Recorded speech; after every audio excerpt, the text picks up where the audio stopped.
Karla Marie Sweet, and this is the PlayMakers Podcast, a podcast by Box of Tricks Theatre Company that's all about platforming creative conversations from theatre makers from all parts of the industry. This episode's guest is Adam Fenton. Adam is an actor and writer from Blackburn. They most recently starred as Benvolio in the Royal Exchange's production of Romeo and Juliet. They were Offie nominated for their lead role in Jack Thorne's Solid Life of Sugarwater, and they were the winner of the Evening Standard Future Theatre Fund Award for acting in 2021. Their exceptional one-person show, Tuning In, which was on at the Lowry and Theatre by the Lake, explored the highs and lows of dating with Tourette syndrome, with such light and comedy and some of the most creative captioning I have ever seen.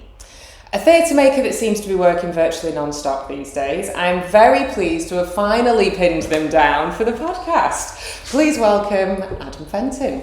That was great. That was really good. It's all downhill from there. That was really smooth. One take.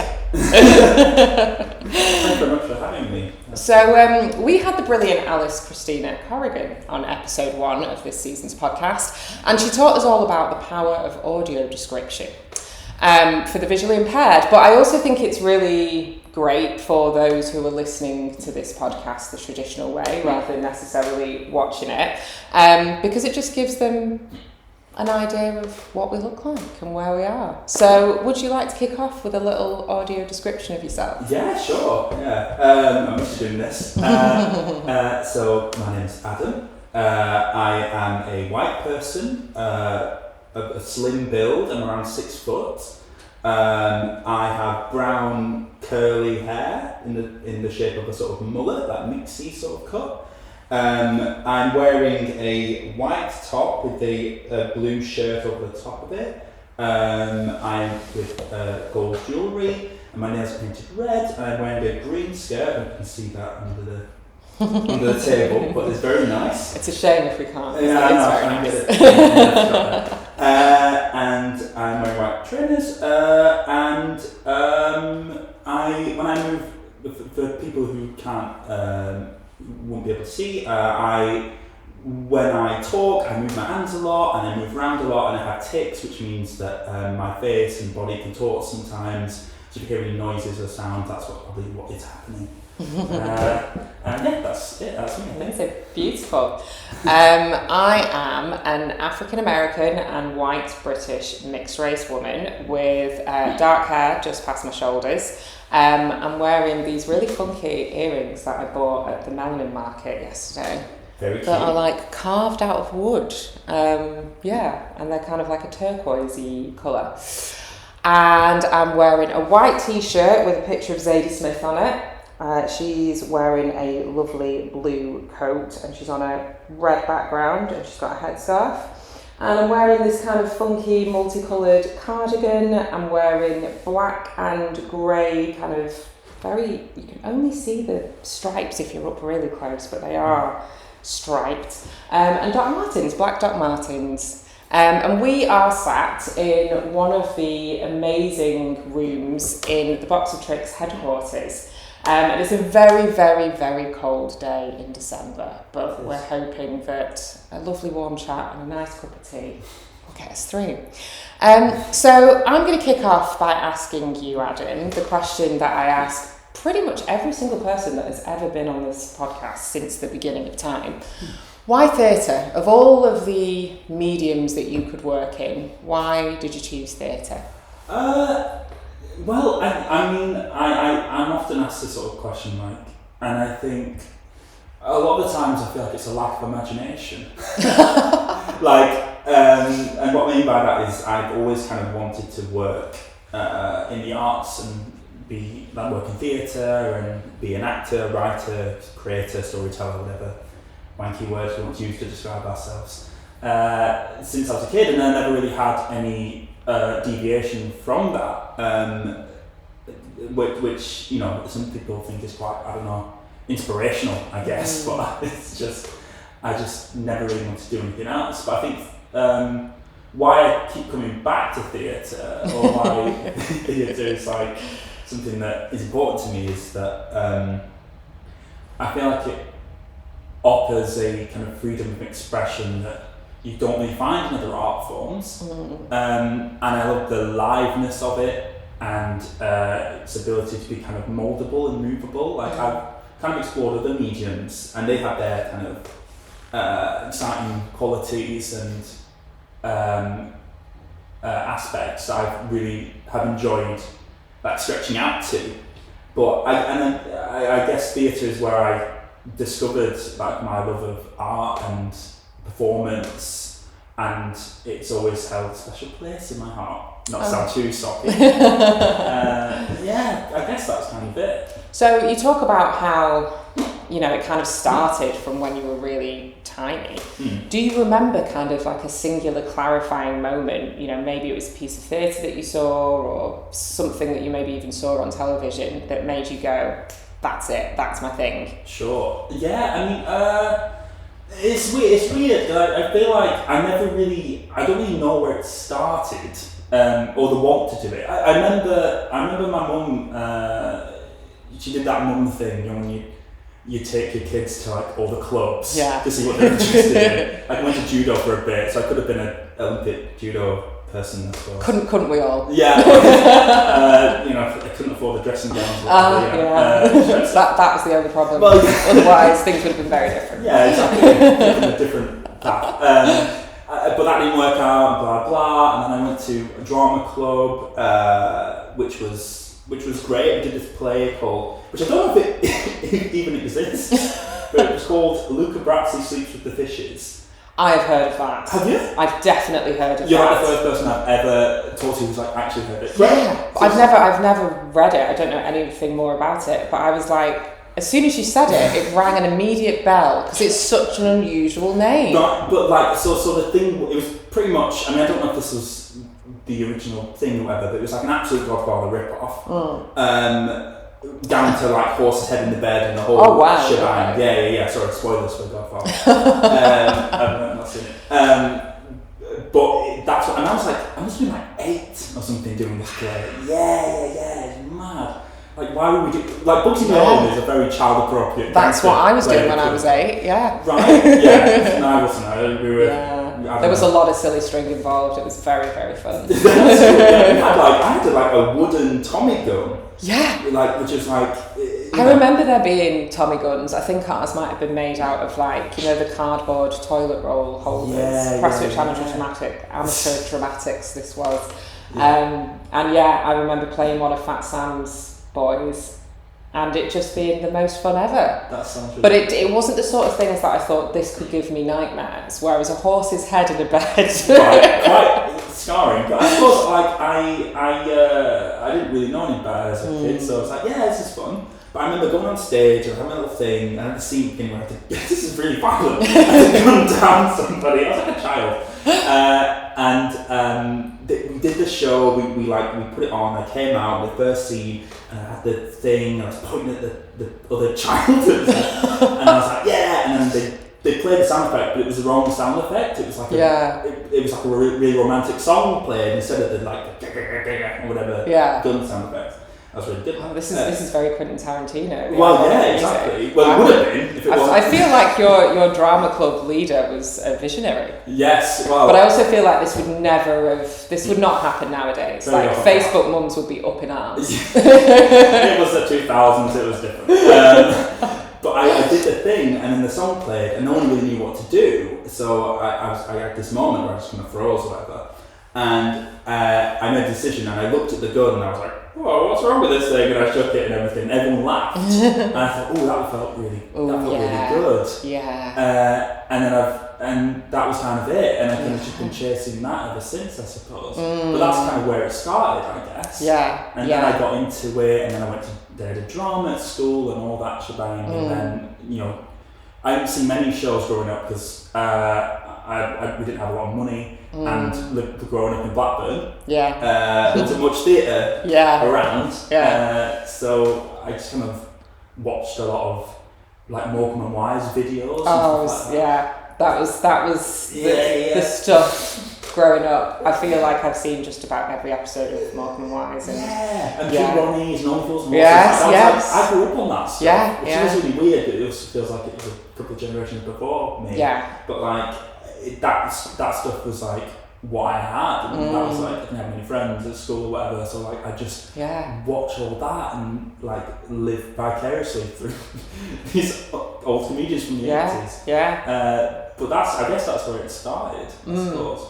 So it sort of feels then like comedy is a big priority for you. And it feels like something that I really recognised when I came to see your play Tuning In, and your comic timing was just impeccable throughout.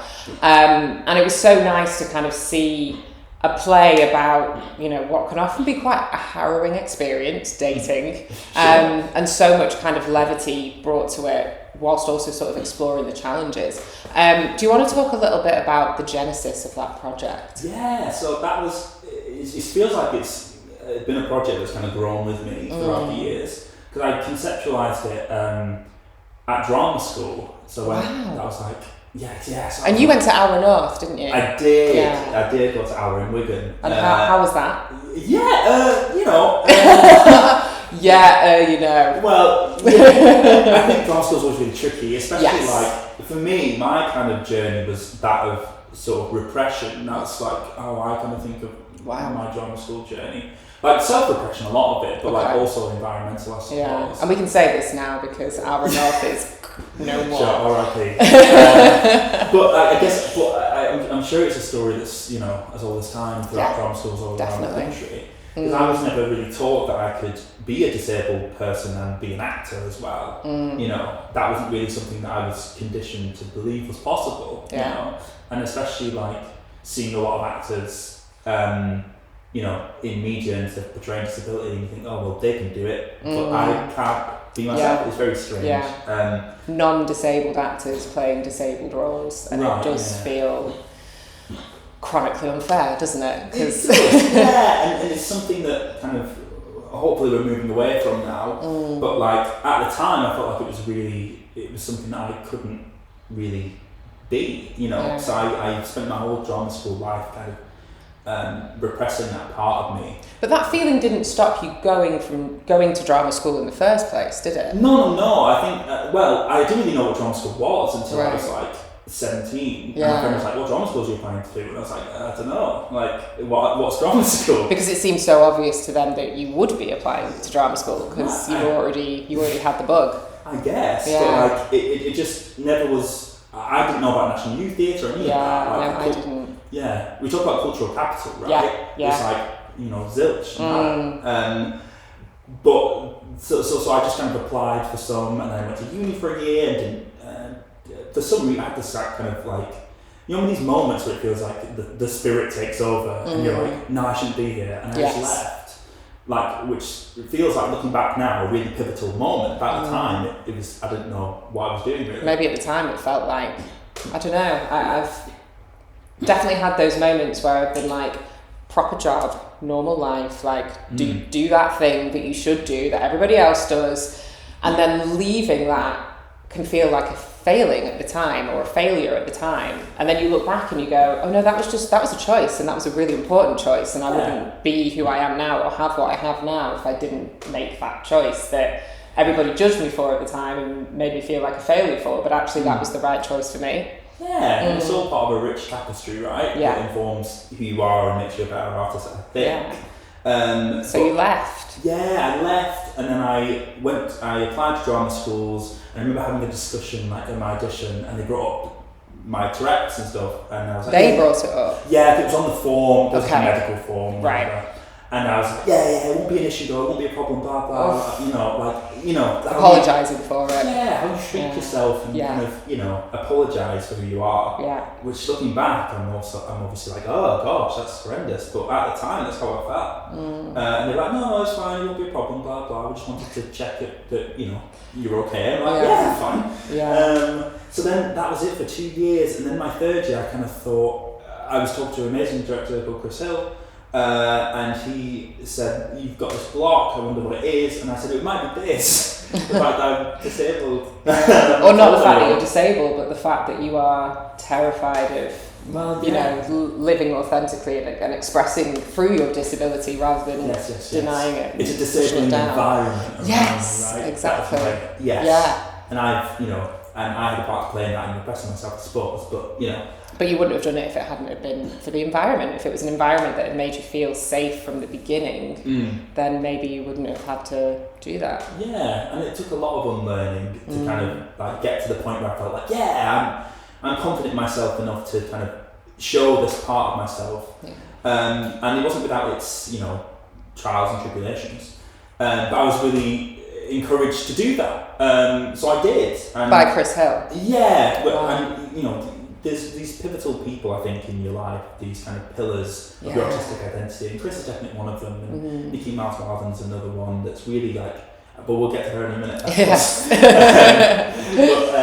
So I decided to write my PRP, which is a practical research project, basically like a dissertation, but practical.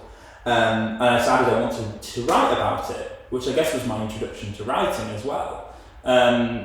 I wanted to write this piece about how I felt, or I wanted to at least create a story about, you know, tackling topics like disability prejudice and self-acceptance and expression and all these like really juicy things that I was grappling with at the time, which I think is kind of, I tend to write, as a writer, I tend to write about things that I don't have answers to, because otherwise, you know, why would I need to write about it? You know what I mean? I can write a novel about it. Exactly why I write. And I think even with novels, you know, you're trying to work out a problem on the page and kind of have that character maybe solve it. You sort of live vicariously through that character, don't you? Yeah, and it's also awkward when you write something and then someone watches it and goes, oh yeah, this character's clearly going through this, and you think, oh yeah, I didn't think that was in there.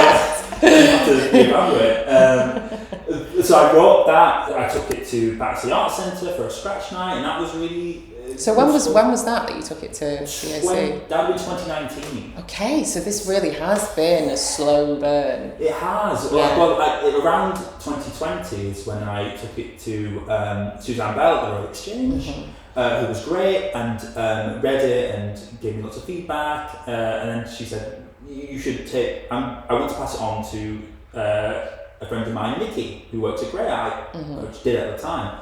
And I was like, yeah, cool, yeah. I was living in a pub at the time, doing nothing, you know, just graduated, like, you know. So there was no real, like, sense of urgency or pressure to, like, get it out there ASAP. It was more of a, I'm enjoying the journey kind of thing. Oh, I guess, yeah, I just kind of created the thing and then I didn't really know what to do with it because I was like, because again, I don't know how the industry works, or I didn't at the time, so kind of figuring it out, I guess. But like at the time, like, I don't know, what do you do? Just go up to the National and be like, put my play on, please, you know, I don't know. Please help me. Yeah, exactly. So, but she sent it on to Nikki, and then I remember I was like in the pub where I used to work, and I got an email from Nikki being like, we love the play, we really want to put it on, and it was just like a one of those euphoric moments where I was like, oh my god, something of worth I've made.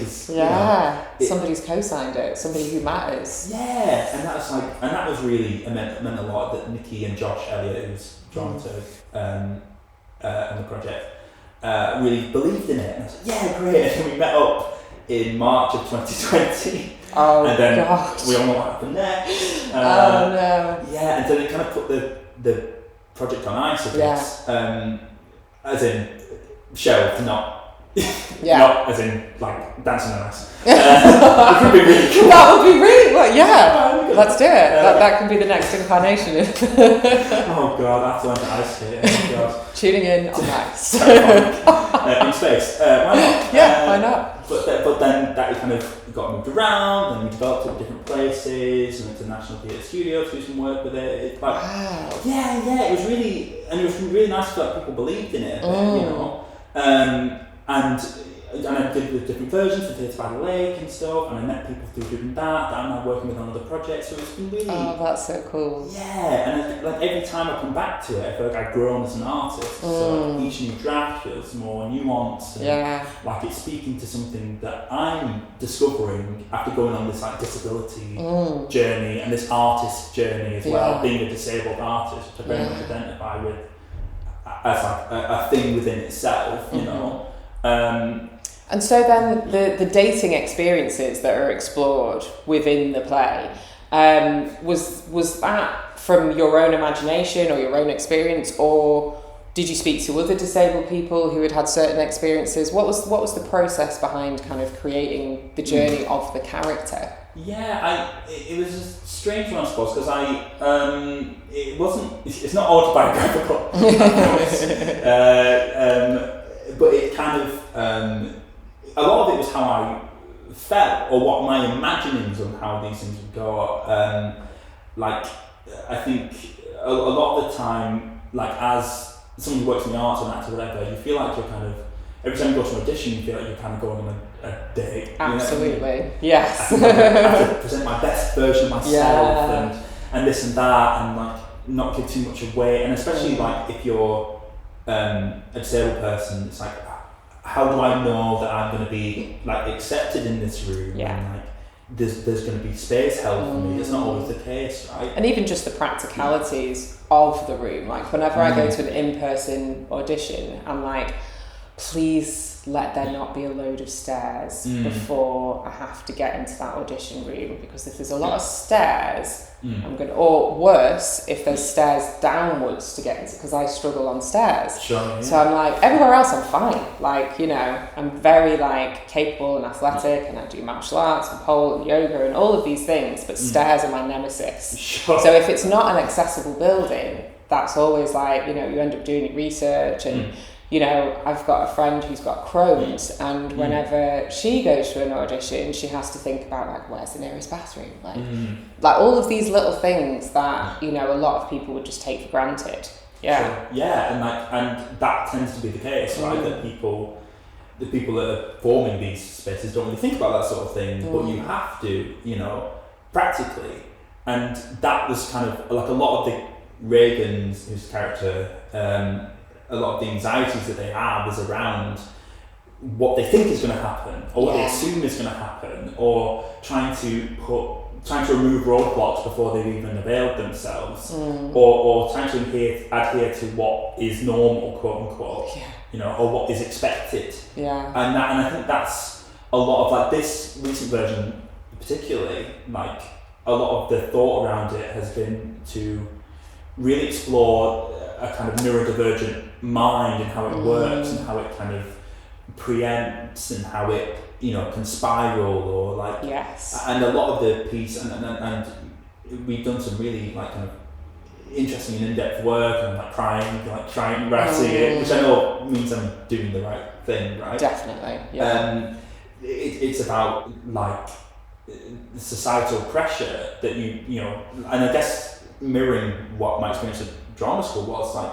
So I that's the kind of, that's the, because and we've said this, me and Nikki talked about this a lot. I said, if Reagan just showed up and was just honest about who they were, then the play wouldn't happen. Yeah. Because it's all based on this predication of having to lie about who you are, or like, you know, put yourself in a box, or like, you know, and that's what creates the suspicion, and that's what creates the kind of anxiety. Yeah, you know? And that's, you know, our minds are such powerful things, and you know, I was talking to someone the other day about being the scholarship kid at drama school, and as amazing as getting a scholarship to go to drama school is, the experience I definitely had, and one of my other scholarship friends had, is this thing of like, my teachers, my tutors are going to want to feel like they've got their money's worth out of you. So you have to be 10 times as good as everybody else. You have to be amazing every single day. And the pressure that you put on yourself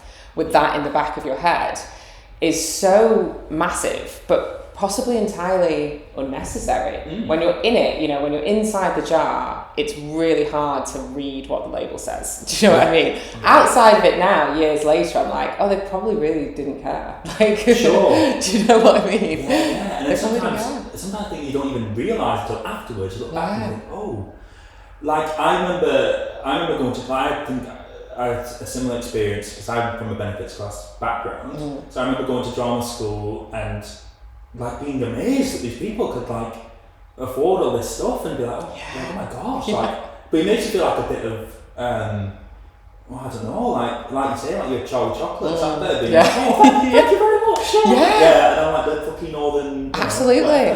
Yeah, and they're going to like the theatre like every single week, and you're like, God, I'm just worried about how I'm going to eat this week. I love the caretaker, the verbal sparring, blah blah blah. And it's like, okay, cool. I'm working 3 jobs. Yeah. But it's, I guess, I don't know. It's one of those, because class was a difficult thing, isn't it? It is, yeah. To define. But I was, being quite comfortable at the bottom, so well, at least near there. But I feel like now it's a bit of a. I love it. I'm proud of it. I've never been really ashamed of it. I never really thought I had to be, Yeah. Until you're in this space and you think, oh, should I feel bad about this? Yeah. I'm here, and we're all here. We're all in the same place. We all come from different places, but here we are. Yeah, we got to the same destination, even if we've come from different places, and that should be all that matters, shouldn't it? Yeah. And I love like being in shows or whatever, and like people, like meeting people on jobs, or, and I had it on this recent job I did, and we're just talking about like growing up skin and blah blah. And it's like, we're here. It feels like we're infiltrated, like we snuck in, and it does. No one's gonna know we're here. Yeah. At one point, someone could tap us on the shoulder and be like, yeah, not you. But there is, I definitely have had a few moments of smugness in the past, kind of around it. Like I had a friend in high school who had been to private school and had like a private tutor after school, and the whole idea was getting her into this really prestigious university. And I didn't have any of that. And when I got into the same prestigious university, I think her parents who were family friends of ours, really took it quite hard. Like they didn't even speak to us for a while, because I think for them it was like, but we've spent all this money and no, that's not fair. That's not fair. Yeah. But it also, like, I guess it gives you that kind of crease of that. Yeah, I've done it myself. Yeah. I've had to, scrape and whatever, but. And there's something valuable in that, I definitely think when you look at the industry as it is now, and how much nepotism goes on, and how extreme that nepotism can be, and how, it's even just beyond having parents who happen to be in the biz. There's so many people who have parents that are super rich, and so have friends who are in the biz, or sent you to a really nice private school where you get to meet people in the biz. And there's definitely something about knowing that one day when we're on the red carpet, it won't be because of who we're married to or who our parents are or whatever. It will be because we earned it. Yeah, I suppose. Yeah, and obviously we all stand on the shoulders of giants, and there's like I say, these pillars and stuff. These people that but I always feel like just need someone to take a chance on you, innit? Yes, a champion. Yeah. So you mentioned Nikki Miles Wilden earlier, and how Nikki's been a real champion for you as well. Do you want to talk a little bit more about that relationship? Yeah. I'm getting mushy. Nikki's been it's been really great. Like she's one of those people that kind of took a chance on me, I guess. But she's awesome, and she was kind of like I guess my link into like the disabled arts community, which now I feel like is, I'm here, like at the time I felt like a kind of, take my hand and, I'll show you the wonders of, living authentically, which was sick, and I met all these wonderful people and artists that were making this awesome work that kind of broke boundaries and it wasn't concerning itself with being kind of adhering to the mainstream or whatever that means, and that was really awesome, and it felt really like galvanizing. It kind of pushed me to not kind of feel like I needed to adhere to whatever I was expected of me, and that which is maybe to hide yourself, so I just started not to, but that was all kind of like the genesis of that was like meeting Nikki, getting involved with Grey and stuff like that, and her kind of making it clear that perhaps you don't need to be a watered down version of anything. You can be in full colour, and which is awesome, and it led me to kind of like move forward my practice, and then like when it came to just apply auditions and stuff, I was just more concerned about being aware that what I had to offer was valuable. Yes. You know, and that people wanted to work with me because of who I am, and not because I'm, you know, a disabled person, whatever, but like that aspect of me was worthy and worthwhile and gave me a unique perspective on the world, or a unique way of working, or method, or blah blah blah. You know, it's because it feels like unfettered, you know, territory or land, I guess. Because like I don't, you know, obviously there's people like Jess Tom who, like, you know, also someone who I, you know, big up. Jess is amazing. And like, and those were kind of like the people I looked at and was like, yeah, cool, they're doing it. So like, but it led me to like, right, there's no book about how to do this for me, you know. Because a lot of the acting books talk about, like, you know, stillness or whatever, you know. So it's like quite difficult for me. So I'm like, right, well, let's create our own narrative and our own way of doing it, and that's been really exciting. Something I'm still kind of working on, I guess, and figuring out. But isn't that the most exciting thing? You know? It is.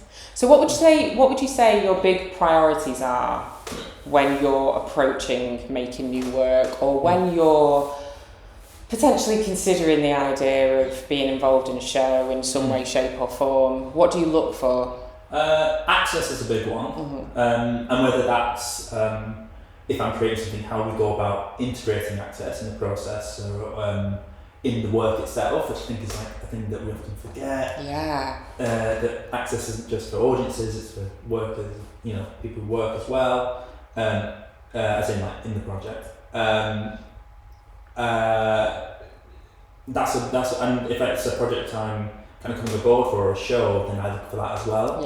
And how they support me. If I send my access rider, like, you know, how they respond to it. You know, it's not a test. I think people get scared about that sort of thing, and they're like, oh god, well, I've read your thing, but you know, blah blah. And it's like, it's okay. It's just a discussion. It's just an open discussion. And I always feel like I never judge someone for not knowing. You know what I mean? Not knowing something, because I've got the knowledge, and I'll, you know, give that to you. And then what you choose to do with it is up to you. That defines how we work together. Right? It's really interesting, even just kind of the concept of an access rider, because I think a lot of disabled and neurodivergent creatives don't even know that that's a thing that they can send to people. And I remember the first time, you know, working for Box of Tricks, I saw somebody else's access rider, an actor who was working with us, and I was like, oh my gosh, this is a thing that I could do.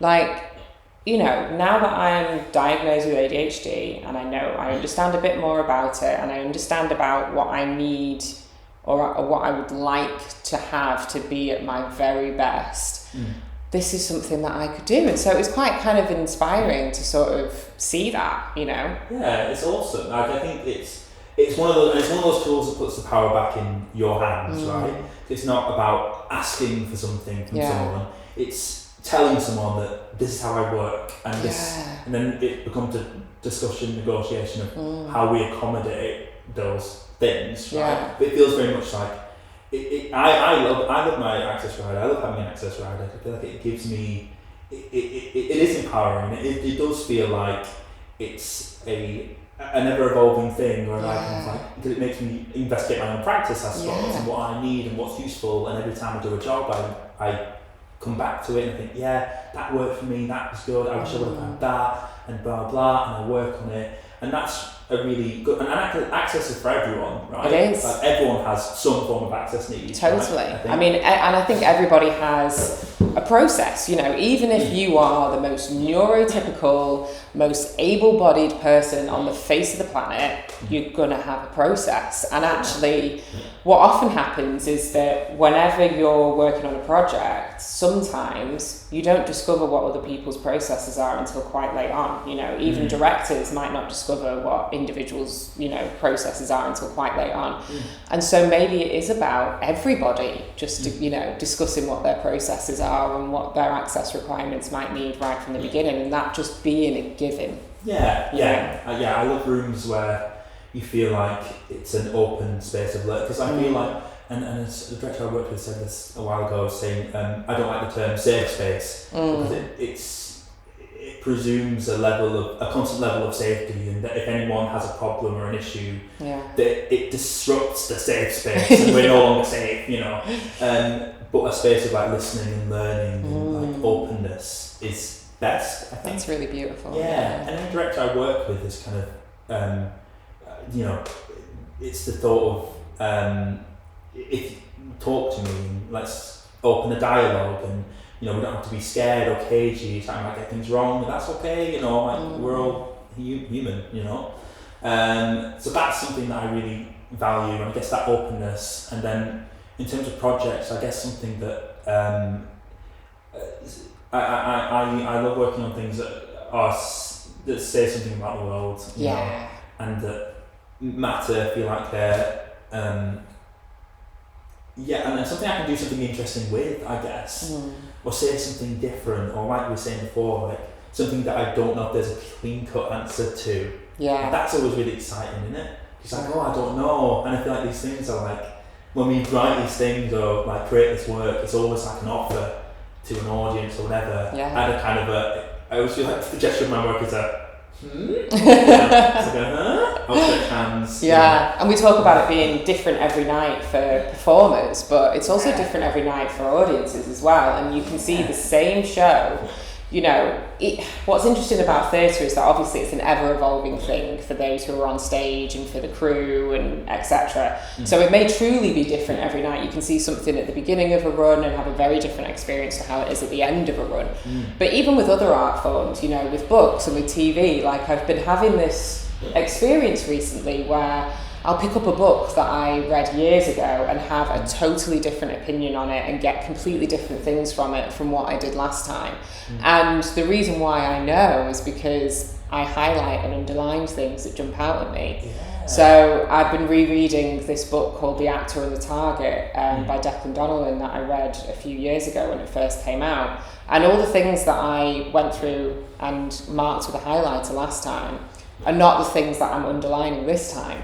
And equally, there's a TV show from years ago that I'm rewatching, and I'm enjoying episodes that I didn't even remember from the first time round. And it's so interesting that you bring, as the audience member, who you are and where you're at that point in time to the performance, isn't it? Yeah, because you're a different person than you were, right? And what a wonderful thing to feel like, you come back to something years later and you feel like you've grown or changed, or your opinions are different, or like how you enjoy things is different. Like I always think that's a really exciting prospect, and like, why do we revisit work? I guess because like that we change, and the work maybe is the same, but then how we interpret it is different, or like how we imbue it with different, like doing Romeo and Juliet at the Exchange, like there was a big kind of push of like, what are we saying? What does it say about the world now? And what does it mean? And who are these people that live in this world? And like,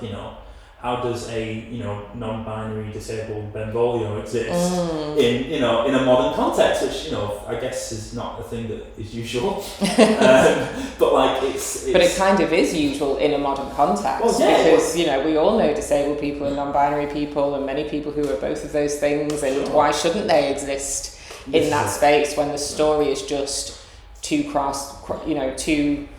star-crossed lovers and the events of their lives, which is such a simple story that can happen anywhere to anyone. And what's love in a modern context? What does it mean in this dispensable world or whatever? Like all the interesting stuff, I guess. But like re-interrogating that stuff. Like I guess it's like I was saying with tuning in. Like every time I come back to it, I'm different, and the work's the same, and then I'm like, it's like you look back on like an old picture yourself, like, oh god, like my hairstyle was a choice, it was a choice. We were appropriate, I suppose, but now we've all grown as people and more nuanced. So maybe let's pivot to something a bit, and I guess can't change who you were, but like with something like that, it almost feels like a compendium to you, right? And what a beautiful thing that you can, that your art and expression grows with you. Nice. So speaking of choices, you made a very bold and interesting and just inspiring choice with the way that you approached the creative captioning within Tuning In, and it became part of the show and part of the experience. And I hadn't seen that much of that in the past, because it's almost like the captioning is kind of an afterthought, which is often very boring and quite hard to follow and exhausting for anybody who's deaf or hard of hearing. So could you talk a little bit about how you approached the creative captioning as a project? Yeah. I mean, it's because obviously this is like the work of like a great team, you know. I don't want to take too much credit for like you know, Ben's amazing work, you know. Yeah.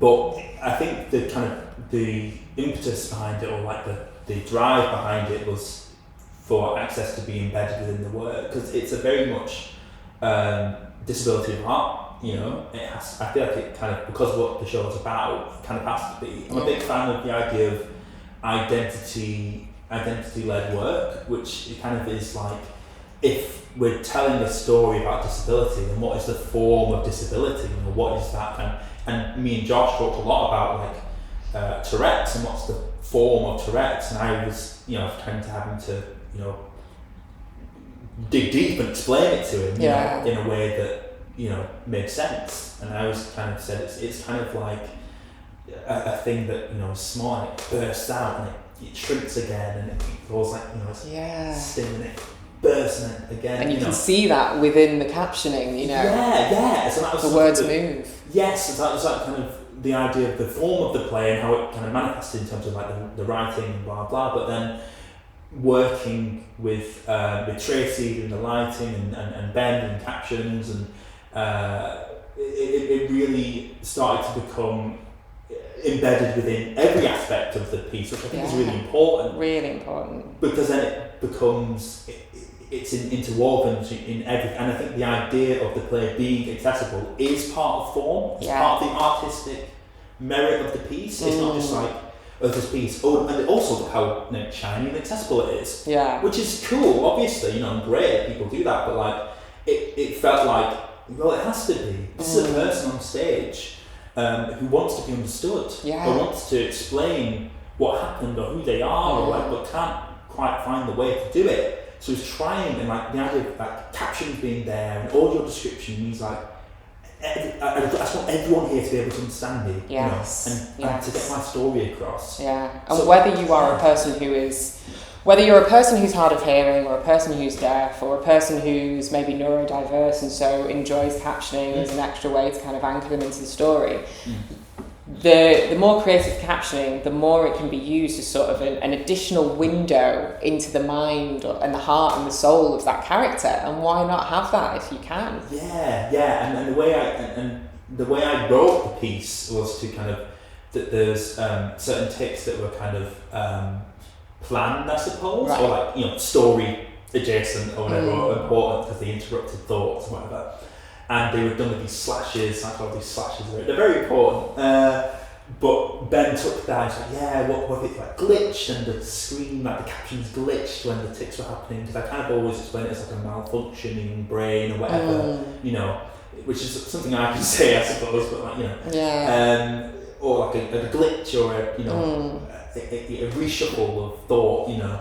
And that was done really beautifully by Ben, with the captions would move, and, you know, we had this radio and things would come out of the radio, like thoughts, and this, when something was being portrayed out the radio, it would rise up from the radio, like, so cool. It was really cool, like this visual vernacular of like of and I guess it was all a metaphor for the mind, and like, you know, like a neurodivergent mind, and how it pulls thoughts from different crevices and, you know, nooks and crannies and stuff. But that was all, that felt really, it was really cool to work on a project and be like, yeah, these people get it. And like they care about it being cool and looking interesting, and like what it means for the story to have this, like, you know, for all the lights to go down and this like neon thing to shine, or like for the captions to explode and burst, like what it means, very like a tic tac or something like that. Like, and it makes it come across as something really powerful. I didn't necessarily, when I was watching it, think of the tics as glitches of the mind. And obviously, like, that is a way of thinking about tics and a way of thinking about Tourette's. But I recently watched, I don't know if you've seen it, The Power. It's on Amazon, and it's based on the book of the same name by Naomi Alderman. And it's about, it's kind of set in a world where all of the women in the world suddenly gain this power to shoot electricity from their fingertips. And the issue with this power is that some women don't necessarily have quite as much control over it as others. You kind of learn to sort of like use it as a power, but it's always tingling there in your fingertips, wanting to kind of come out. And it absolutely made me think of Tourette's. It made me think, I wonder if this is what it feels like to have Tourette's. Like you have this power that just wants to burst out of you, you know? Yeah. And if it can be seen as a power rather than a glitch. Do you know what I mean? It's my superpower. No, I don't know. Yeah, I guess I don't know. It's always a contentious thing. I think disability and how we kind of quantify it in terms of because at times it can feel really say empowering and beautiful and because it's a whole different way to express yourself that other people don't have. Like it's almost like could you possibly see the tics as like an additional kind of vocabulary that's kind of a visual vocabulary? I don't know. Sure. I mean, Jess Pond always calls it I'm going to get this wrong, like a language generating machine or something, which is a really interesting way of thinking about it. Yeah. And I think if I often think about it like electricity, I guess, or this idea of like suddenness, right? And I think it's something that other people find quite fascinating, I suppose, which is always a weird thing because you're like, I don't know. It's just how I am.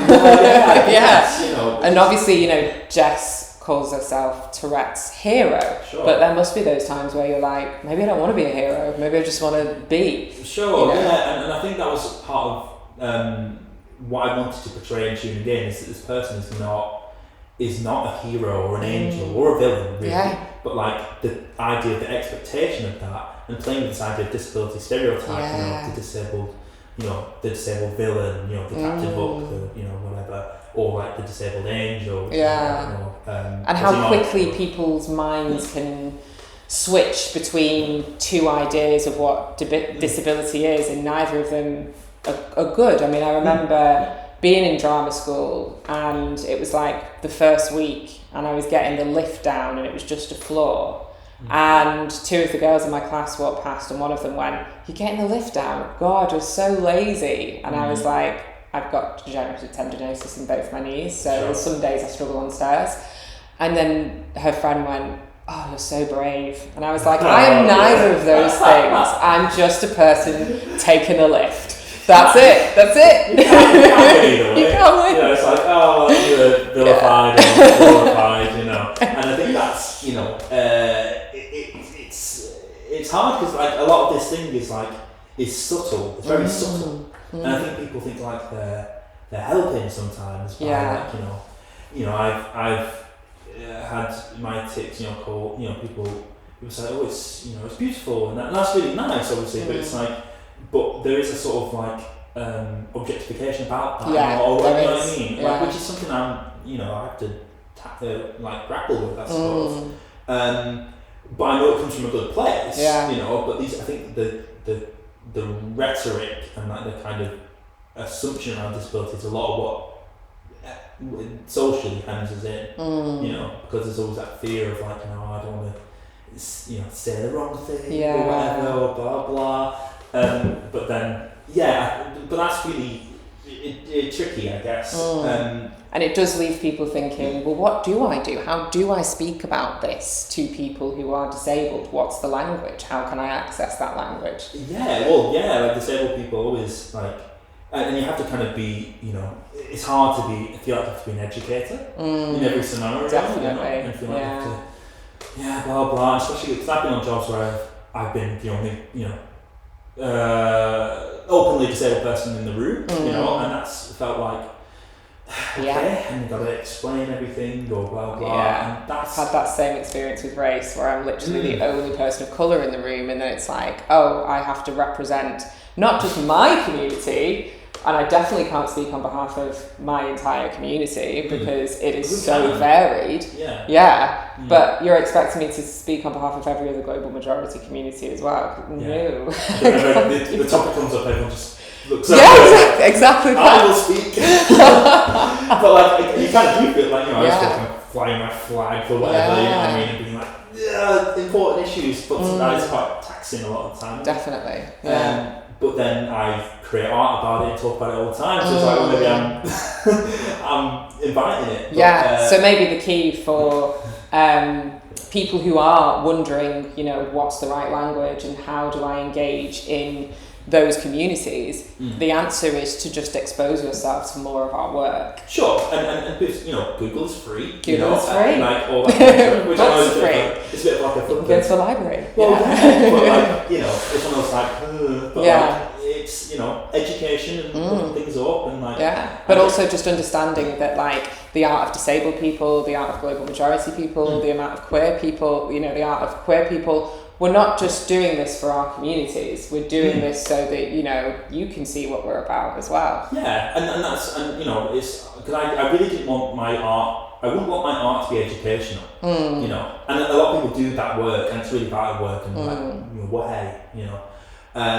But I kind of came into it thinking like, I don't really want to. I'm not an authority on anything. You know, I don't know. I'm just kind of making art, right? Yeah. So like, the idea of me, you know, teaching someone something or like, you know, wagging my finger at them feels like a strange gesture. Like not that hand-holdy, you know, it's an open offer. arm gesture that I talked about previously. So like that kind of feeling like I'm kind of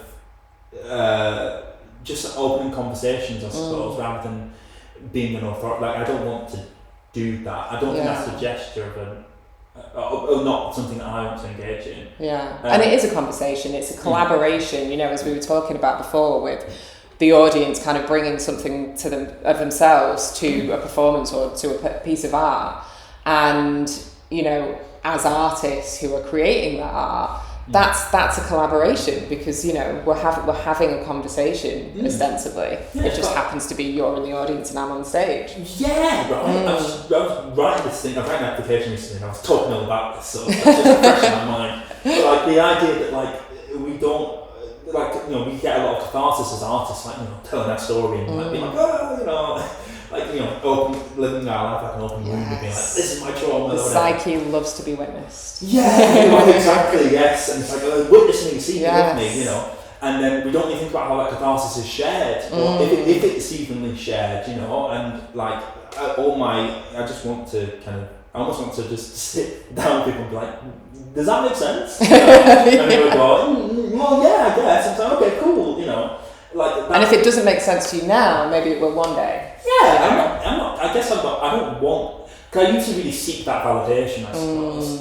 Which, you know, but I'm seeking validation for something that I never was. So it's like, you know, like, love this version of me that I don't believe in. You know what I mean? That's a bit like a hollow gesture, I suppose. Yeah, you cannot love anyone else until you love yourself. And equally, you Can can't expect anyone else to love you if you don't love yourself, right?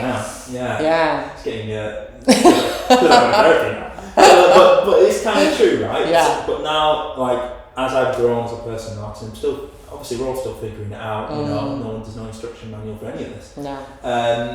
It feels more like I want to invite people in just to have a look, I guess. Just to have a look. And like look for around, and then send them off on their way, and then hopefully kind of, because that's all. And when I talk about, like, you know, when I do access consultancy or whatever, you know, or just talk to people, I just hope that we're changing minds in some way, you know, like, or at least just offering a new perspective, you know. And I feel like that's how we grow, is through like equitable exchanging of ideas. Absolutely. You know. So you were in The Solid Life of Sugar Water. and you were nominated for an Offie. First of all, I'd love to talk about what it was like working on a Jack Thorne play. Awesome. Let's start with that. Great, yeah, Jack Thorne is sick. He's very tall. Like, very tall in real life. I've met him once. He was doing a book signing somewhere in London of his Plays 1, I think it was. And very tall. Right, so tall. I'm quite a tall person, so I love standing next to people who are even taller than me because it makes me feel really tiny. And I love that. I remember first time I met him was on Zoom because I did this Crips with Chips, I think it was, or was it Crips Without Constraints? One of them. Which do you prefer, Chips or Constraints? Definitely Chips. They're both vices. There was meant to be this mentoring thing, so like blah blah. So I had this meeting with him, and I just kind of like, I was like, I really like you play a red card, blue card. It's really good. And he was like, thank you. Yeah, good. It was like, oh yeah, I brought that playing years ago. I was like, yeah, I really liked it. Still good though. Still good. But then and then when I got the job on Solid Life, which was awesome, working with Indiana, that's another person who's like awesome, really great film director. That felt really exciting because I love Jack Thorne's work, and I remember reading the part of Phil. Previously done by Arthur Hughes, who I met recently. Oh really wow! Cool. Yeah, he was like, Phil. I was like, oh, Phil. But what a weird. Like that Spider-Man meme. Yeah. but we share this thing that no one else shares. Yeah. Which is this character. Which is that's so beautiful. Isn't that? Yeah. I thought like, that's sick. Whatever. But when I got that part, I was like, yeah, this part, I really get it. Like, he's really like neurodivergent mind, and I really connected to the character, and I thought it was sick. And working on that was it's my first really big gig, I suppose, in that way, and felt really kind of a bit scary, but like kind of life affirming maybe at the same time. It made me think I was on the right, because there's some jobs that came before that didn't work out, and I was like, but I don't know, I'm not a big believer in fate or destiny or whatever, but like it lined up quite well. And I got to do that play, and I thought I'm really glad I got to do this. And it felt like somewhere I could be myself, and and the show was great, and the press night was mad, like everyone like standing up and clapping, and that's like bloody hell. Wow. It's cool.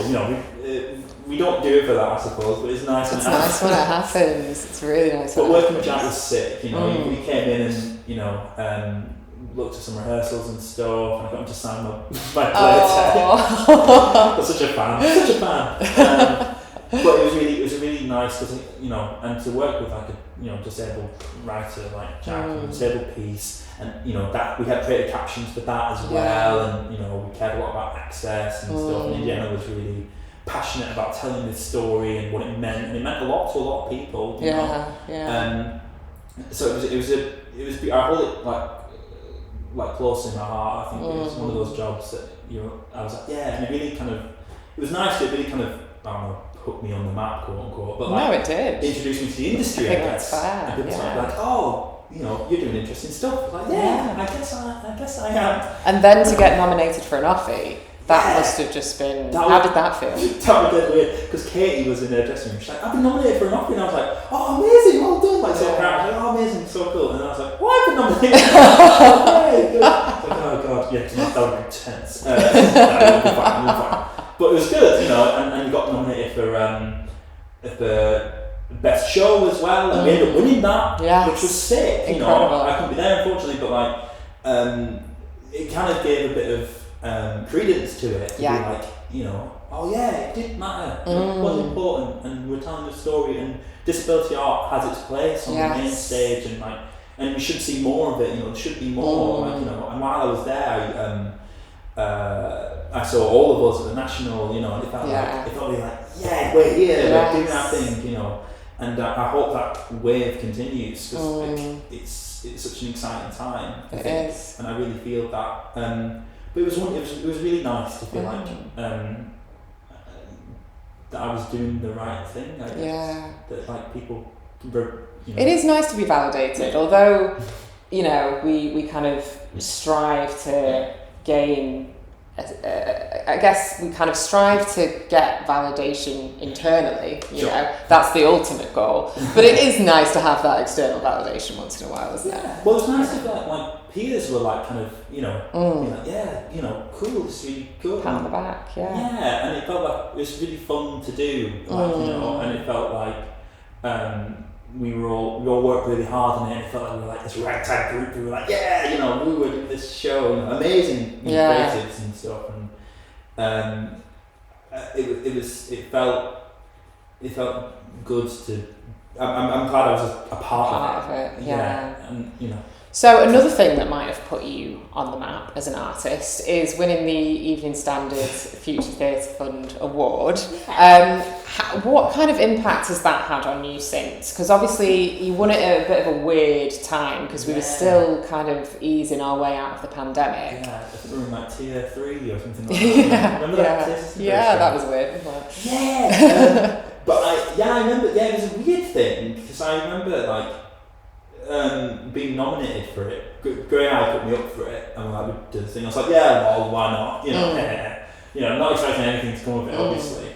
And then I got through to the next round, and I was like, yeah, cool, you know, great. And that was a point in my career where I was kind of like, you know, really getting, you know, starting to take my first steps into writing and like doing stuff, and that was really, you know, felt really cool. I was like, yeah, cool. So then I remember they were like, oh, you've got to do this Zoom, you know, we're doing the Zoom with finalists. I was like, yeah, cool, whatever. I'm not really thinking anything about it. I was in this freezing flat in Newcastle, and Giles Ferreira popped up on the screen, and I was just like, you know, not, like still, you know. Just totally clueless. Wow. People look back, because people say to me, it's like, you must have known, blah, blah, like, you know, and I was like, I really didn't know. Any idea. And I was like, well, it just thought, just trying to take everything at face value. You know? I just want to chat to me, fair enough. And he was like, yeah, I mean, it's all recorded, unfortunately. You see and I'm wearing my This Grandma's Fun TGIF jumper. It's all rhinestone. I'm just cold, like sat in my thermals in this freezing flat. And I was like, and he's like, yeah, so you've won. And I do the kind of like, I don't know how to react, and I hope I said something intelligible. I vaguely remember seeing it around the time that it happened. Yeah, it was really weird, and I remember watching, and they did that, and I was like, oh, cool. And then they did like a award ceremony on YouTube, you know, which is very strange. Yeah, it's very pandemic vibes. Well, it was such an award ceremony. I sat there with my super noodles watching. I was like, whoa, my award, you know. But that was cool. That was really like, that was an interesting thing, I suppose, because it kind of, like you said, it was like a very weird time. And I kind of, I don't know, maybe I expected, you know, I don't know. I didn't have many expectations, but I was like, oh, this is going to, change my life. Yeah, exactly. And, you know, it was good, you know. Like, it didn't, you know, set the world on fire. It just kind of like, it's really interesting actually speaking to people who have won significant awards, because the surprising thing is always that it never changes things as much as people. You know, I was listening to a podcast where Rachel Fenton, who wrote and starred in The Silent Child, which is the film about the young deaf girl that won Best Live Action Short that year at the Oscars. You know, she won an Oscar, and she was there on a podcast being like, literally nothing changed. Like, I did all these interviews for a while, and then nothing really happened afterwards. That's kind of, I guess that's kind of true. And I also feel like sometimes you don't. It's a weird thing because you're not aware of the subtle things that kind of go under that. Because I remember, like, I'm working with a producer at the moment on this kind of TV thing, whatever. But like, he was like, "Oh, I first saw you on, you know, when you won that award. Wow. And I've been following you since." Yeah. So maybe it takes time. Maybe it takes a few years before, you know. Well, this is it. Yeah, I think so. I think like because you don't because it's weird, especially with social media. You don't realise you put yourself out there and the thing, and you go, "Yeah, I've been following you, blah blah." And I saw this thing you did at this, like, you know, whatever. This, you know, I saw you in this show, whatever. I really loved Red Car, Blue Car. Yeah. It was really good. And Jack thought, wow. Amazing how I connected with Adam that time, right in that place. Really, I imagine he's never thought of it, but like, you don't think about that sort of thing, and then you're like, oh crap, that thing I did, and I was people come up and go, I saw you in whatever. Yeah, it was like 10 years ago, and you're like, I was like, really? I don't think anyone saw that. Yeah, you were good. That would be thank God. But like you don't think about those sort of like subtle connections you're making, and like so it's it really is a marathon, not a sprint, isn't it? And it's easy to come back to it and be like, oh, well, I didn't get anything from it. But I guess, like, I don't know, you're not in a worse place than where you were when before you had it. So, like, it's one of those things where it feels like another one of those like thumb things, or like one of those like stamp approvals where people go like, we see what you're doing and we appreciate it, which is always nice. But then it's always like, right, well, how can we move on to the next thing? How can we capitalise on this? I sound like a corporate kind of. No, but it's true. Like, how can I use this momentum to grow as an artist? Sure. I think that's an important thing to make use of, momentum. Yeah. So we talked a lot about your work and things that you have enjoyed through your kind of creative journey. Is there a significant play that has been life-changing or really stood out for you that you've just absolutely adored? Something you've seen? I don't know. I don't know. I mean, I think I love theatre. Like a lot of the time, like growing up, I'd read plays and imagine. Could be a play you've read. Yeah, I mean, well, I'm a big for my sins. I'm a big Beckett fan. So I love that. Yeah. I know, but that was not what I was expecting you to say, but I love that. But everyone, you say, oh, I like some of Beckett. People look at you like you're a bit of a wanker. No, hold on. Because some people, I don't know. You like what you like. I don't want to get anybody's right. Well, this is it. But I really like Beckett. I think he's really good. I think he writes disability really well. So I always, like, when people ask me what my favourite play is, I always say Endgame. Oh, okay, Which is like, obviously, not everyone goes, oh, okay. Yeah, wasn't expecting that either, okay. Because I think like a lot of people, like, I don't know, actors, like, my favourite play is this. Yes. I want to be in it or whatever. It's not part for me in Endgame, really. But, like, maybe in a few years, I don't know. But, like, that's a play that I like. I love the writing of it and the Beckett's use of language and stuff. It's so cool and honest. I'm skirting on the edges of wankery here, but I love the way it portrays its characters and all of Beckett's writing is very. And when I saw Just Tom Do Not I, that was really like important to me. It made me think of like the work in a different way. I remember seeing a production of Inspector Calls. Oh yeah. Years ago. I don't remember much about it, but I remember the set and they were like in this big house, and at one point the house like, tipped forward, and all the furniture like, smashed on the ground, all the plates and stuff. And I was like, whoa! I didn't know theatre could do that. Yeah. You think theatre is like a bunch of people in a room, and maybe they'll throw a glass or something, and that's as exciting as it gets. But like. So cool. And I think about these like kind of productions, like seeing Social McCaffrey do Lady Bones, which is like so awesome. So good. But that felt really pivotal to me, and it wasn't seeing Hamlet at the National Theatre. It was like a black box theatre, a big production. There must be like 80 people there or whatever, but like. It's really spoke to where I was at, and this idea of someone coming on stage and like talking about something like about who they were, but in like a fun and funny and interesting and heartfelt way that really struck a chord with me. And Socia's an amazing artist, so I'm lucky enough to be able to call a friend. So I suppose there was, because I've always kind of been involved in the world, I guess, from we all remember my pivotal performance in Luca Brassi's Soups with the Fishes. Where it all began. Yes, very much. I would be willing to reprise the role if it went to the West End. We're still waiting for the transfer. Fingers crossed. 20 years.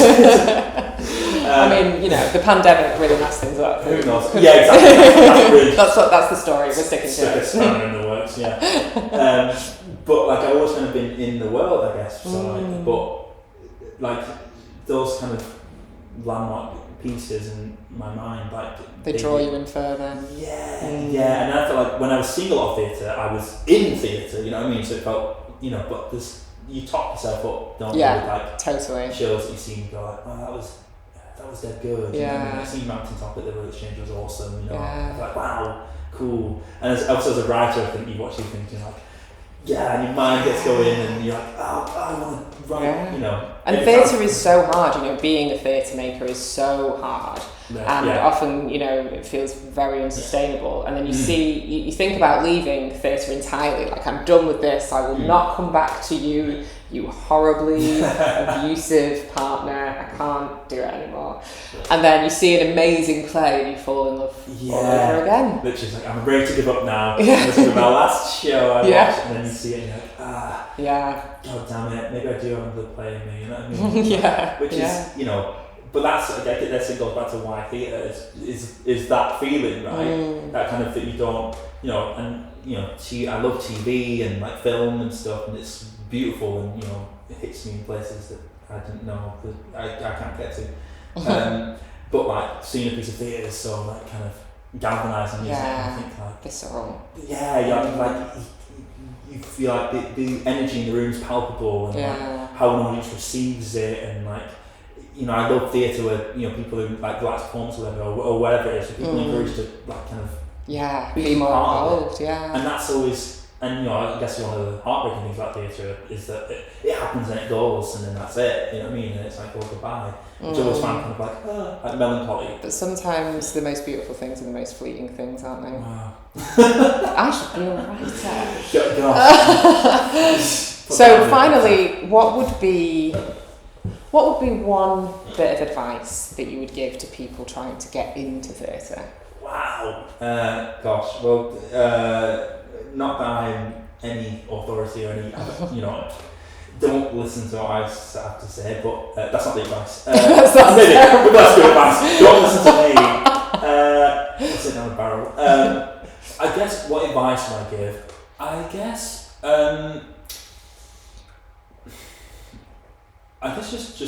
just hold on to the truth, I guess. You know what I mean? And that sounds really wanky. So apologies, that's not very practical. I could give quite practical advice if you ever see me or whatever, like you want to hit me up.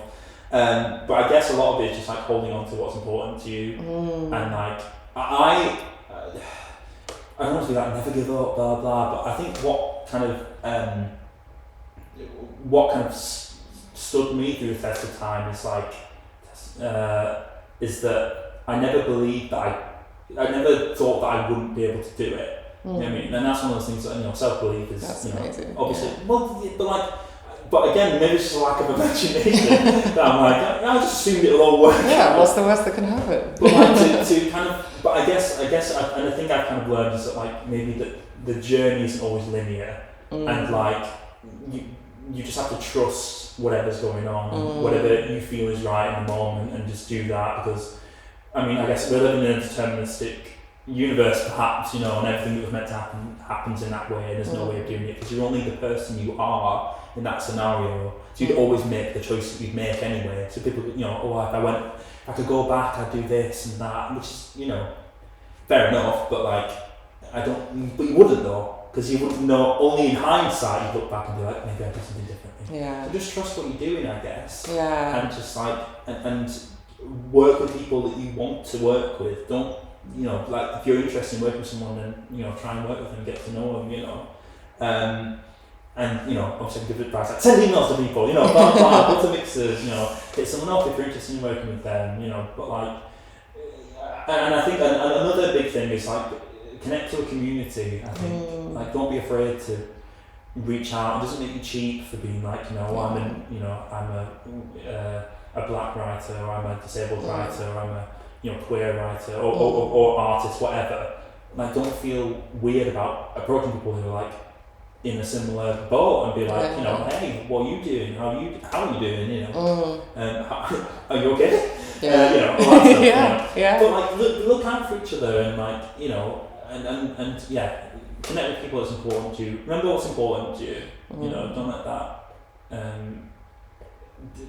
let that kind of be your kind of guiding principle. Don't hang yourself up at the door when you walk into a rehearsal room, because the reason why you are in that rehearsal room is because of who you are. Yeah, hold on to your truth, whatever that is, you know, and let that be something. Come into the room and know that like this sounds like very like there's only one you, I guess, but like but you have something of worth to offer to the people there. Yeah. And they're coming to you because no one else is you, and no one else offers what you offer. You know, I think in this industry we compare ourselves to other people all the time, and that's really difficult, isn't it? I feel like the more I've been myself and like push myself into this corner where I feel like I'm more me, I felt less. I don't compare myself to other people really, because they're doing them, and I could never be them, and they're way better at being them than I would be.